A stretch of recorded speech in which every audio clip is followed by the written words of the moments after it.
This is the story of an Irishman who started his career back in 1962 at the age of 22 in the financial services arena on a push bike.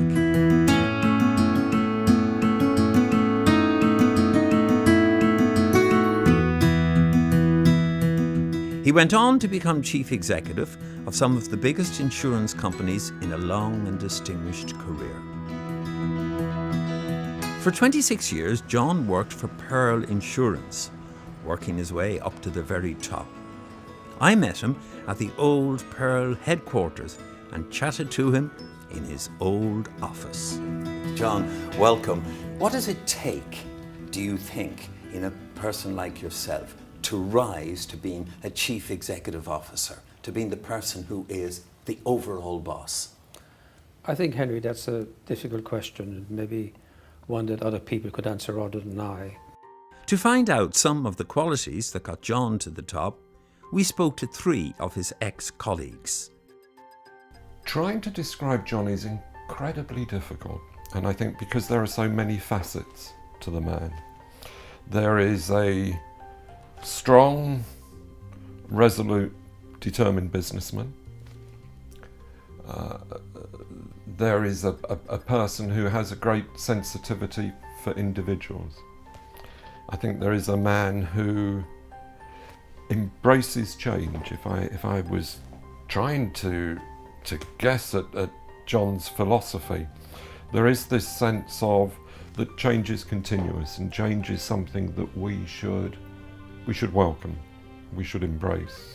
One quality that helped John, I think, rise to the top in business was that he started right at the bottom. He was a door-to-door salesman with a bicycle himself, so he saw things from the point of view of the customer, and he also was determined to not only do a good job for the customer, but to climb the ladder, which he successfully did. And he was very determined. He'd never give up. He'd keep trying till something actually happened. The first thing about him is that he's very driven, very focused. He works very hard, but he's very smart as well as picking out where the opportunities lie. I would say that one of his major strengths is his ability to recognise the things that he's good at, but also the things that he's not so strong at. And he's very good then at finding other people who've got that particular talent and in engaging them so that he built a very strong team about him.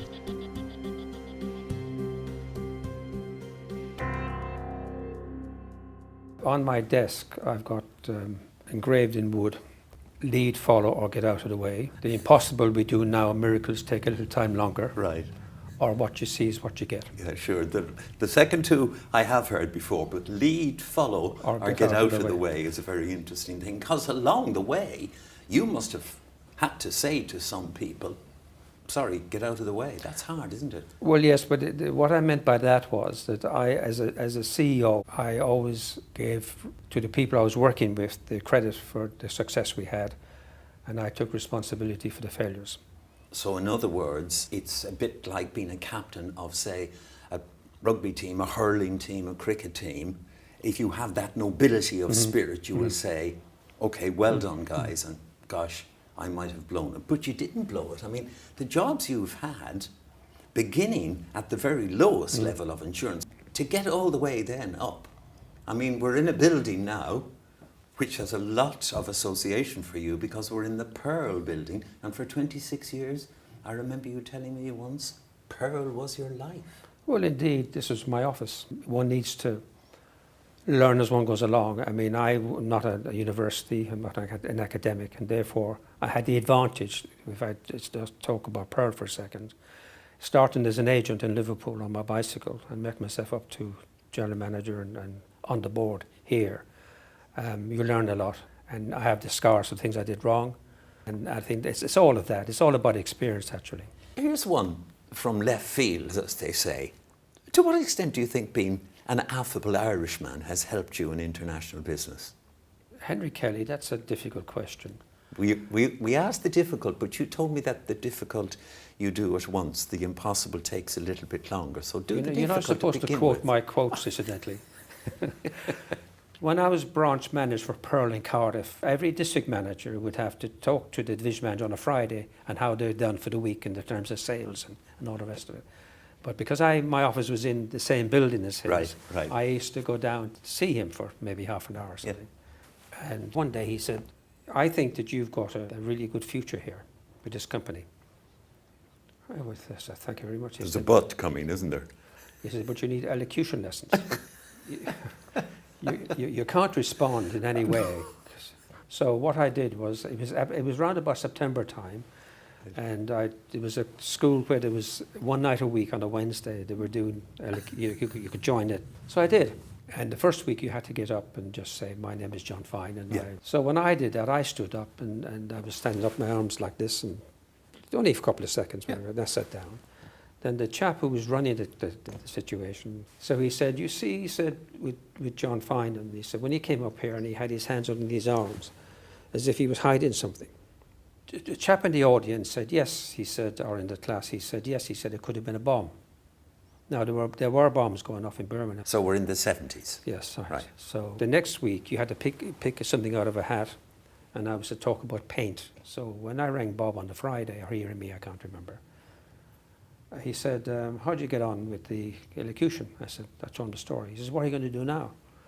I said, well, that's it. I said, I'm not going back there to see what the guy said. He said, John, this is on the Friday. He said, my house tomorrow night. We'll have dinner. He said, we'll talk about this. I said, Bob, there's no way. He said, John, you can't let that go. I said, what on earth do you want me to do? I'm talking about paint next week. He says, Parnell, his last speech to the Irish Parliament. The following week, when I'm getting up to talk about paint, I said, let me tell you something to start with. I said, I'm standing here as an Irishman. I said, two of my brothers are in the British Army at the moment. One of them is currently in Belfast. I said, but let's put that on one side. I said, and then I talked about Parnell, and I read bits of his speech and so on. And I said, while I'm standing here, I said, maybe I could quote somebody else. 7 years ago, our fathers brought forth unto this continent a new nation, conceived in liberty and dedicated to the proposition that all men are created equal. Now we are engaged in a great civil war, testing whether that nation, or any nation so conceived and so dedicated, can long endure. And I sat down. It's a bit of a showstopper, that, in all fairness. And your man went up to do, and he said, well, he said, it wouldn't matter if John couldn't pronounce words properly, but he can. It wouldn't matter if he spoke too quickly, but he didn't. What mattered was he cared, the passion that came over and what he believes in and the way he presented it. He said, you can't buy that. What I learned from it, when I get up in front of an audience, which I hadn't done, that if I'm got myself right and I believe in what I'm doing and saying, I can be constructive and motivational with people, and I thought that was important.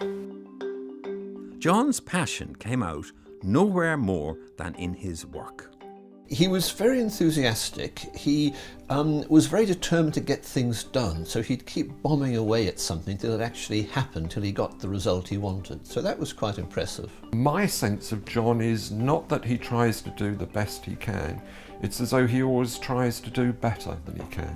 I get the sense of someone who is never satisfied with what he's done. He will always be pushing to do more. If you work with him and do a good job, then he will go through hell and high water for you, and I've seen that happen many times with people that have worked for him. When you were growing up in Limerick and other places, because your dad was an engineer and you moved around from place to place because of his job, when you were growing up and going to school and one thing and another, did you have any idea what you wanted to do in your life? Were you any good at school? Did you? If my mum was here, God rest her, she'd tell you no. No. She used to check. I should add, incidentally, Henry, I'm one of, as you know, I'm one of 10. 10 children, yes. 6 brothers and 3 sisters. And no, I didn't, quite frankly. I had a vocation. That means that at one stage you thought you wanted to be a Roman Catholic priest. That's right. So Irish mothers always want to Yes, have a right. priest in the family. And when I was about 15 and a half, I worked out the odds of becoming Pope. So maybe I was ambitious. And I decided I had no chance. See the Red Sox, Henry.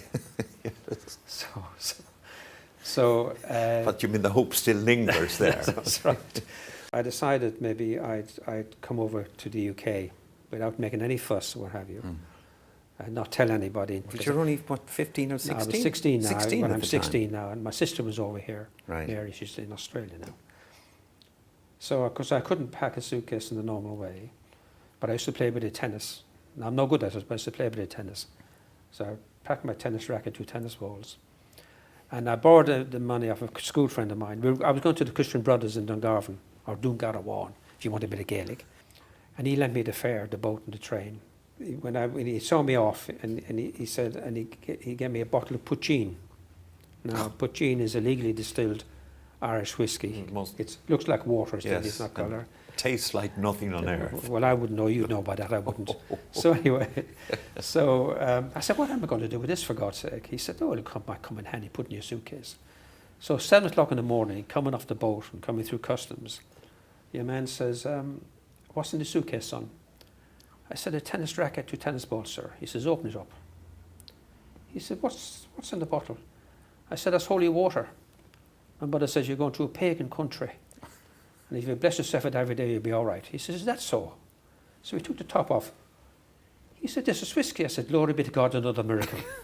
Now, You wouldn't be the first one to tell us that. Yes, but so my sister met me off the train. Euston, presumably. Yes, and there was a tube strike on, and we got a bus down to the Wandsworth Bridge Tavern in Fulham, still there on the bridge.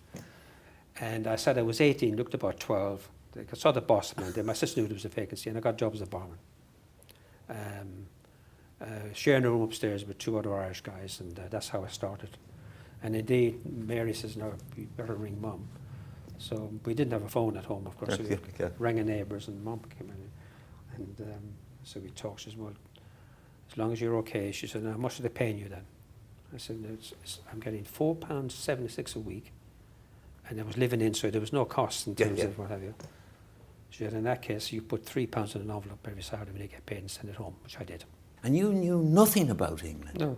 First Sunday following, I arrived on a Sunday, incidentally. I was walking to Mass. Yeah. And it's only about a quarter of an hour down the road, the church. And I saw on a window, written on a window, written in cardboard, no Irish wanted here.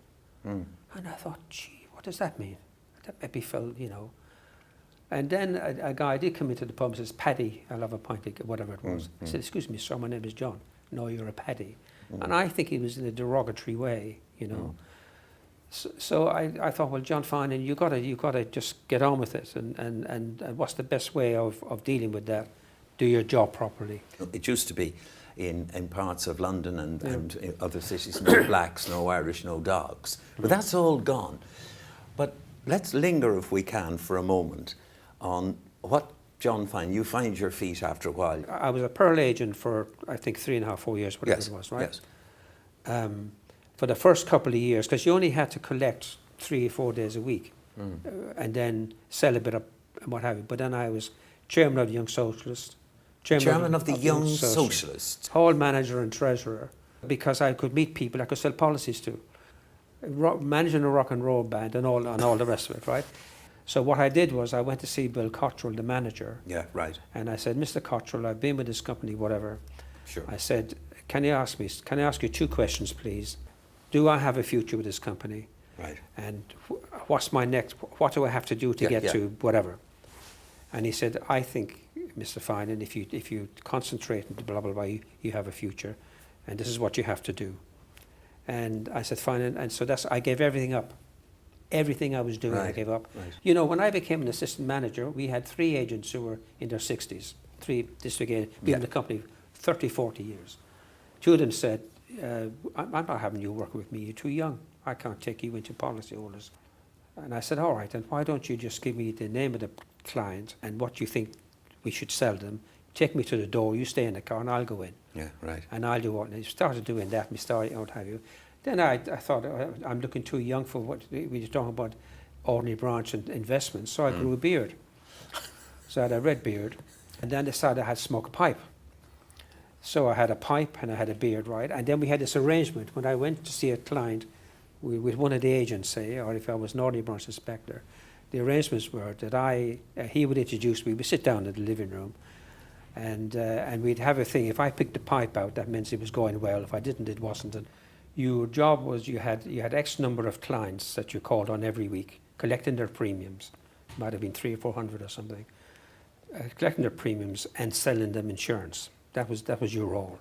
So you looked after them. You looked after the grandparents, the parents, the children, what have you. Right. And your reputation was based on the quality of the sales you made, and that you looked after the client you had. The quality of care, in other words. Absolutely. So in many ways, you were forerunners of the people who now say and put on advertisements and put on the back of their brochures about how they really care and quality is our first priority. So the door-to-door insurance salesman was the person who learned how to look after the client. If you spend 3.5 or 4 years looking after your clients, you get to know them, most of them, quite well. Yes. And of course, during that period, you see the happy times and you see the sad times. What sad times do you remember? Well, I could quote one that I remember very well. There was a husband and wife with twin daughters who were obviously clients of mine, and Pearl introduced a new policy, which was an endowment with an income benefit. Right.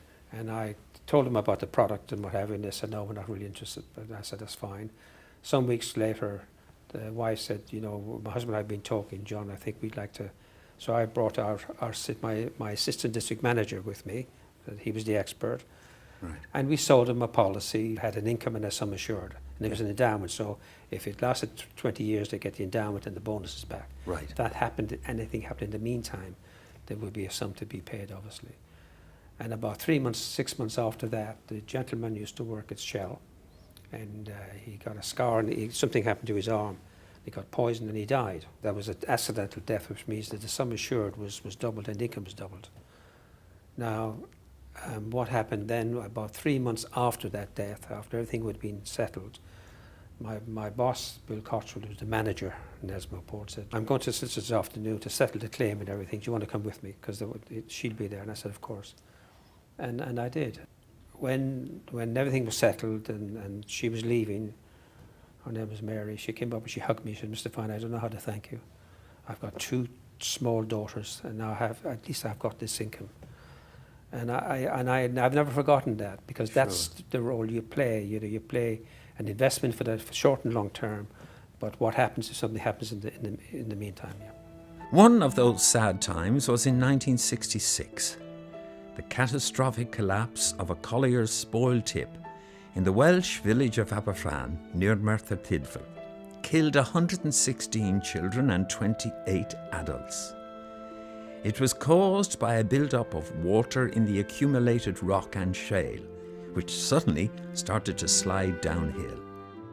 The Aberfran disaster, at that time I was now working in Wales as what was known as an ordinary branch inspector. And if you lost one child, you got X amount of money. If you lost 2, you got a double amount of money. Yes, sure. From a grant situation. Yes. We went to one home where they had lost a daughter, and the husband came up, and so he has come in. He took us into the front room, which is a very small room with a settee and chairs and what have you. He said, "I'll go and get the wife." We were looking, all of a sudden over the mantelpiece was this painting. And clearly it was the daughter that died, but she was 7 or something like that. The wife came up, and the husband didn't actually. Now we're standing there, I'm sort of here, the fireplace is there, Gordon is here, and she's standing there. And we're talking, and we say, we just to help, to give you advice on how you can invest the monies and so on. And she said, Mr. Finan, she said, the money's up there in the bank. I don't want the money. I want my daughter back. And if I'm honest with you, I don't remember what I said.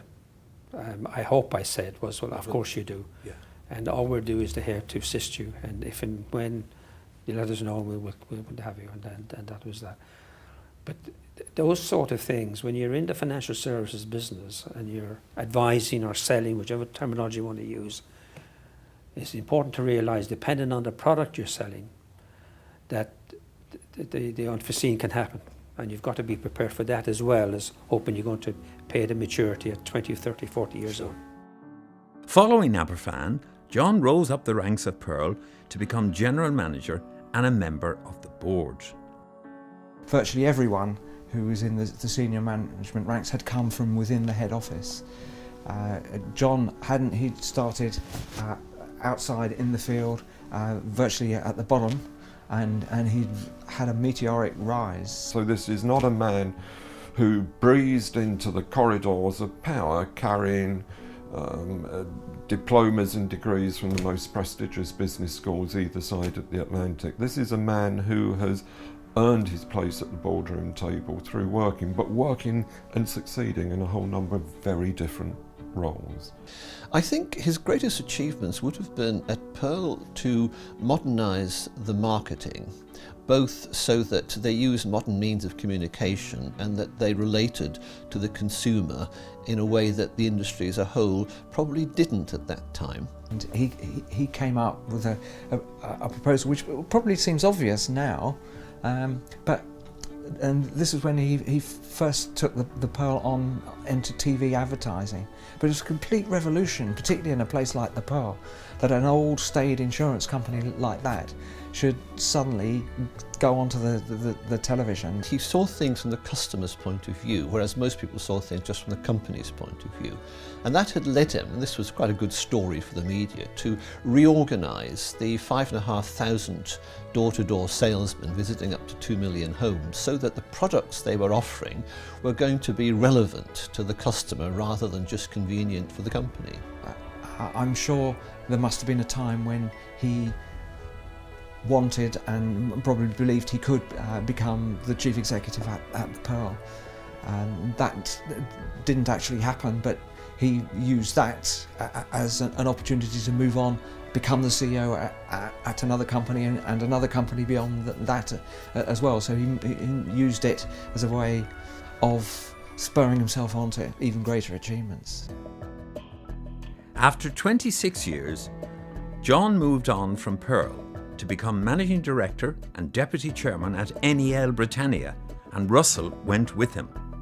John managed to do that at NEL Britannia. It was in the face of very considerable odds, was to improve the company and develop the company, even though for a large part of the time we were there, the company was up for sale, and it's very difficult to get a company and salespeople to carry on performing when there's that sort of uncertainty around that.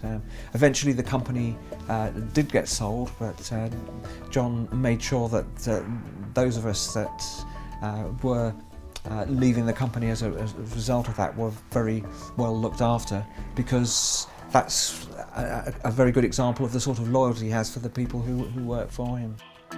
John's next move was to become CEO of Provident Life, which then became Winterthur, the pensions and insurance company that became part of Credit Suisse, one of the world's largest financial institutions. And Provident Life was founded by John Profumo's family. Well, actually, it was owned by John Profumo 5 years before. Right. He had sold it to Winterthur 5 years before I arrived. Right. John, mention of Winterthur. When you took over, what developed after that was a remarkable story. What Winterthur Life did at the time, they had tied estate agents, quite a lot of tied estate agents, tied to the company, Yes. not owned by them, tied to the company. So if somebody bought a house, we would do the endowment, right, and whatever, and the mortgage protection and all that stuff. You Yeah. see, Yeah. and that was the major part of the business. And then there was an independent financial advisor side as well. That's where they gave advice to clients and, Yes. and sold them policies. That was the business. The plan for me was to fortunately it was the right plan, to grow the IFA as quickly as we can, make it the best part of the business, and just control the endowment side and the strategy side. Now that turned out to be a good thing, because as you know, after 5 or 6 years, the endowment became bad news, if you remember, for buying houses and so on. Indeed. And that was a challenge for us as well, how we managed that. But we managed to grow the IFA side substantially. Colonial Life was for sale. It's an Australian company. Right. The office was down in Kent. 800 people and all the rest of it. And I thought that was a good fit for Vintager. This is now 7 years into my stewardship, or the 10. So I talked to the chairman in Switzerland, and he said, well, come and make a presentation to the board. He said, you'll be allowed 15 minutes to make your presentation, 12 overhead slides, no colour. And there's 15 of them and the chairman. And I said, Chairman, before I make the presentation, I understand I have 15 minutes and 12 overhead slides, and they have to be black and white. He said, that's right. I said, why black and white? He says, we want facts and figures and whatever. I said, well, you're going to have colour, because I've got graphs, and you can't, well, so I went this anyway. And I said, Chairman and gentlemen, and I said, before I make the presentation, I'd like to tell you a story. I said, and it's about an Irishman who went into a pub in Dublin, and he ordered 3 pints of Guinness. And he took them to a corner, and he drank them on his own. And he came back, and he ordered another 3 pints of Guinness. And the barman said, sir, it's not for me to be telling you about your drinking habits and all that. He said, you know, Guinness goes flat. Give us a hand when you're ready, I'll have a pint. He said, no, he said. I got a brother in Australia and a brother in Canada. And we have this arrangement, we go into our own drinking houses. And we have one for ourselves and one for the brothers. I'll have my 3 pints, please. And this went on for about a year. And then one night he came in, he said, oh, barman, I'll have 2 pints of Guinness, please. And the barman didn't say anything. So when he came back the second time, 2 pints, the barman said, sorry, I wasn't going to send it to you. He said, but obviously it must be terrible for you. He said, you must be in an awful state. He says, how are you coping? And the man says, what are you talking about? He says, well, obviously, he says, one of your brothers has died. Oh, not at all, he says. They're in grace me, I've given up drinking. Right? You told this yes, I to told, a group on of my, Swiss businessmen. on my word of honour. And you know what, the laughter starts or doesn't start because the interpretation goes on, you see. Yeah. Now, this is the point. Yeah. I said, Chairman and gentlemen, sometimes things are not what they seem. Everything you're going to see and hear now is what it seems. And then I got on with the presentation. They agreed that I could go for the company. Vintager bought Colonial Life for £301 million and went from strength to strength. Funds under management rose from 300 million to more than 7 billion. 7 billion. 7 billion. And sales grew 1,000% in a decade. In my final year, the company was growing 4 times faster than the UK life and pensions market as a whole. The growth he achieved at Winterthur was astonishing. 1,000% growth of business in 10 years by any standard is very significant. Most of it was internally generated as well, although he did preside over one very successful takeover bid also. I think I would look at John's achievements at Winterthur at 2 levels. I think for me there was the strategic level and the tactical level. And for me the tactical level is what I would regard as the business level, so the introduction of important new products such as SIPs. But I also think there is something at the strategic level. And I guess for me we are returning there to the importance of culture. We're talking there about a company that his greatest achievement, I guess, was the fact that the company firstly stabilised, it survived, it grew, it prospered. So I think his greatest achievement is simply the growth of the organisation. As a CEO, the cliche is that you prefer to be respected than liked. Do you have a balance between those 2 things? My view is if you have a role to play, I don't care whether if it's an assistant manager or a manager or an agent or whether it's not financial services or financial services. What's important is that you make a difference, that you add value. That's very, very, very important. and that it's a difference in value that people can see.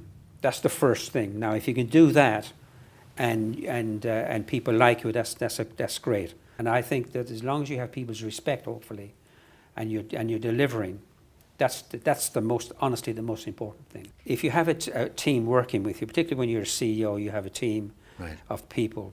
They're the guys who are going to deliver, and they're the guys you have to be sure they have the skills, and indeed the determination to deliver whatever the KPIs are, key performance indicators, or deliver on the business plan or what have you. As long as they know what the roles are and what the targets are, then it's about the how.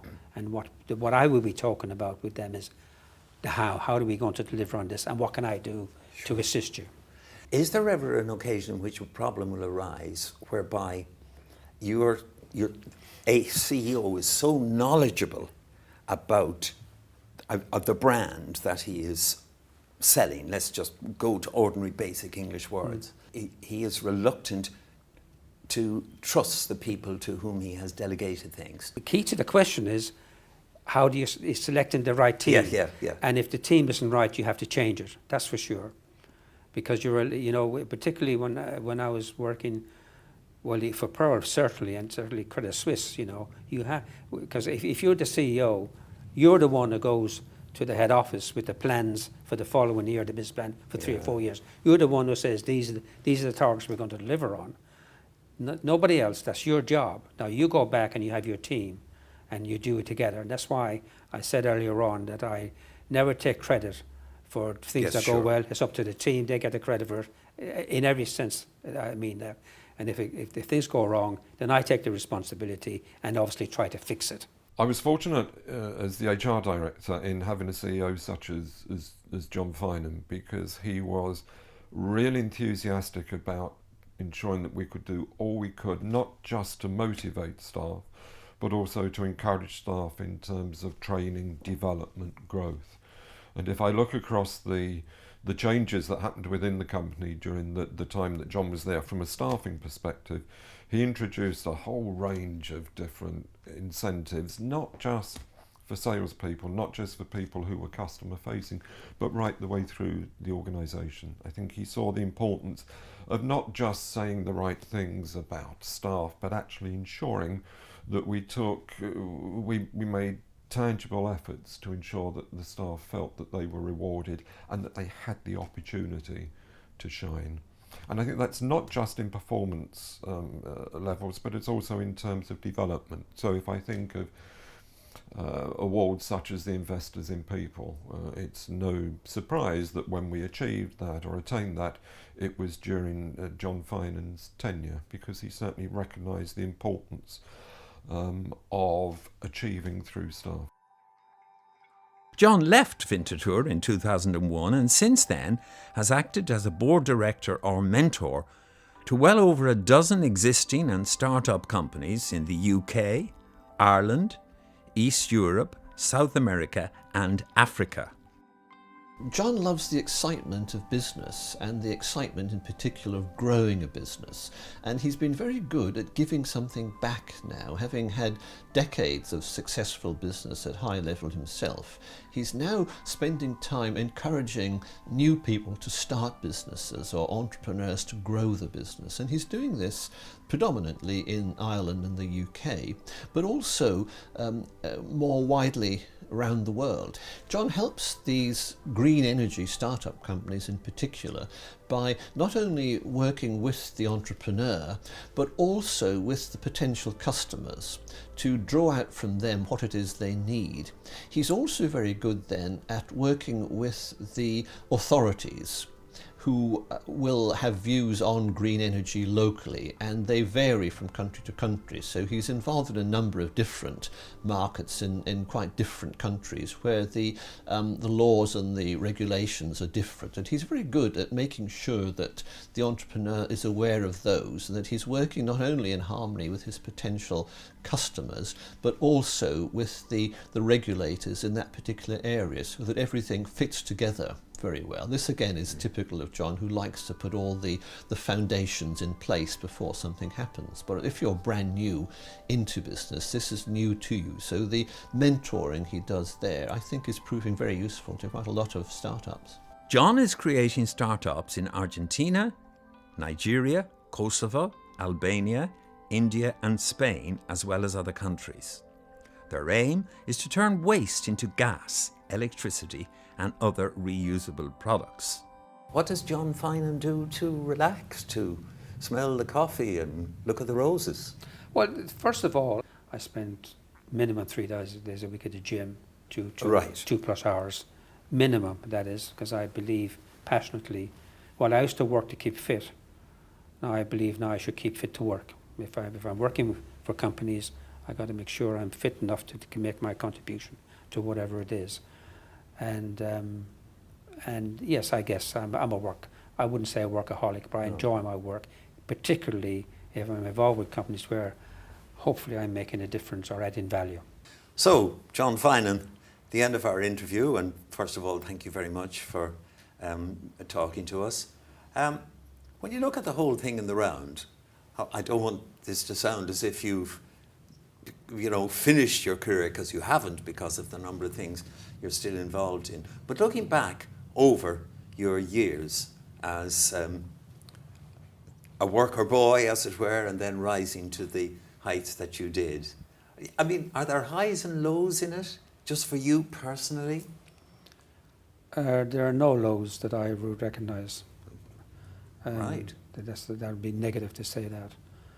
The highs were that I survived the term I was with the various financial services company, Yeah. and it looks as if we made a difference in a positive sense, and made a lot of friends, and that's it. And still have them. Hopefully. John Finan, thanks very much indeed for talking to us. If there was one message that I would give John, it would just be thank you.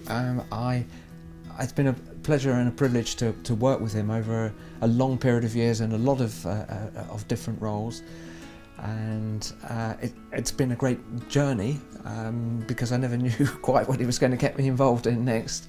But we've done some great things together. We've been to some wonderful places. We've met some very, very interesting people, and I've always felt that it's been, when I've been working with John, that I'm really glad that he's on my side, and that I'm working with him and not against him. So. I'd like to, if I was leaving a message to John, I'd like to say thank you for a lot of fun. You made business fun as well as instructive, and you were always reliable and trustworthy to work with, which alas in business isn't always the case. But with John, what you see is what you get. I think if I had a personal message for John, it would be an expression of thanks for the opportunities that I think he helped me to pursue. I would point a little bit to my grey hair, and I suspect one or two of those probably have something to do with working with John, but I wouldn't have missed it for the world. It was a great opportunity. It was a great experience, and I have the utmost respect for someone who I see as a very successful business person. Everyone has a story to tell, a story that is equally important to themselves, their family, their friends and colleagues. Now all of us can tell our story as a film. It's easy, it's fun, and opens up possibilities undreamt of a few years ago. If you'd like moving, talking stories to help you tell your story, or the story of a friend or a loved one, then please get in contact via www.movingtalkingstories.com.